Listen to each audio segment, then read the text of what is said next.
பிசாசின் தாகத்தை தீர்க்க இன்னையிலிருந்து நீங்க தீர்க்க மாட்டேன்னு முடிவெடுங்க. இயேசுவின் தாகத்தை தீர்க்க போறேன். 5 மணிக்கு எழுந்து ஜெபிக்க போறேன்.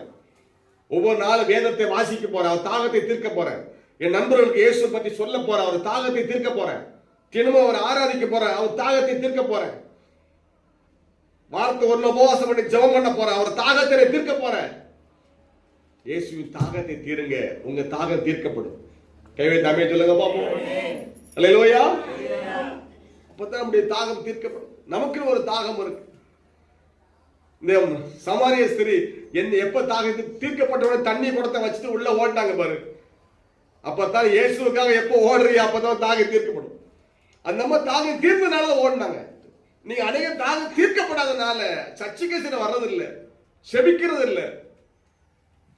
யாருக்கு தாகம் தீர்க்கப்பட்டதோ அவங்க ஜெபம் பண்ண ஆரம்பிச்சிருந்தாங்க. இல்லையா? பிசாசின் தாகத்தை தீர்த்து ஓடிக்கொண்டிருக்கிறவர்கள் இன்னும் அவங்களுக்கு விஷயம் புரியல. பிசாசின் தாகத்தை தீர்த்து கொண்டிருந்தால் உன்னுடைய தாகமே தீராது. உன் சரீரம் பாலாய் போகும். சீக்கிரம் நரகத்துக்கு போய்விடுவோம். அல்லேலூயா. இயேசுவின் தாகத்தை தீர்க்க பிரயாசப்பட்ட உடனே அந்த அம்மாவுக்கு பாருங்க, அல்லேலூயா, ஒரு கிராமத்தையே, நம்ம சமாரியா ஊர் பட்டணத்து கிராமத்தையே ஆண்டவர்கிட்ட கொண்டு வந்துருச்சு. அதான் தாகம் தீர்க்கப்பட்ட அம்மானா அதுதான். அல்லேலூயா. கர்த்தருக்கு ஸ்தோத்திரம். அதான் தாகம் தீர்க்கப்பட்ட அம்மா சகோதரி. பாருங்க, அப்போஸ்தலனாகிய பவுல் இயேசு ஏற்றுக்கொள்கிறாரு. கிறிஸ்தவர்களெல்லாம் கொலை பண்ணி செயல்ல போடுற வேலை செஞ்சுட்டு இருக்கிறாரு. அப்படியே தமஸ்கு ஊருக்கு வராரு. அப்போஸ்தலர் 9ஆம் அதிகாரத்தில் வாசிக்கிறோம். ஆண்டவர் ஒரு மத்தியான நேரத்தில் அவர் அடி அடிக்கிறாரு. கண்ணு தெரியாம 3 நாள் கிடக்கிறாரு. அப்பதான் அனனி என்ற ஊழியக்காரர் வந்து அவருக்கு ஜெபம் பண்றாரு. மீதின் செதுகளை போல கண்ணுல இருந்து கீழே விழுந்து பார்வையடைறாரு. அப்போஸ்தலனாகிய பவுல் வேதத்துல வாசிக்கிறோம். அப்போஸ்தலர் 9ஆம் அதிகாரத்துல தாமதமின்றி இயேசுவே கிறிஸ்துவே, இயேசுவே கிறிஸ்து என்று ஆலயங்கள் எல்லா இடத்துல பிரசங்கம் பண்ண ஆரம்பிச்சார் தமஸ்குல. அல்லேலூயா.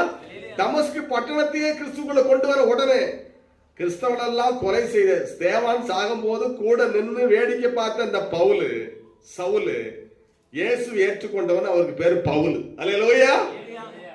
தாமதமின்றி இயேசுவே கிறிஸ்து என்று ஆலயங்களில் எல்லா இடங்களிலும் தமஸ்கு உள்ள பிரசங்கம் பண்ண தொடங்கிட்டார். அல்லேலூயா. அப்பதான் அவர் தாகம் தீரும். அல்லேலூயா. அந்த அவர் தாகத்தை அடக்க முடியல. எல்லாரும் கொல்ல வந்துட்டாங்க. கடைசியில உடனே பார்த்தாங்க, சீசர்ல பார்த்தாங்க விசுவாசிகள், இங்க இருந்தா பவுலை கொன்றுவாங்கன்ட்டு ஒரு கூடையில வச்சு தமஸ்கு மதில சோறு மூலம் கீழே இறங்கி விட்டாங்க. நீ வேற ஊருக்கு போயிருப்பா, உன்னை கொன்றுவாங்க.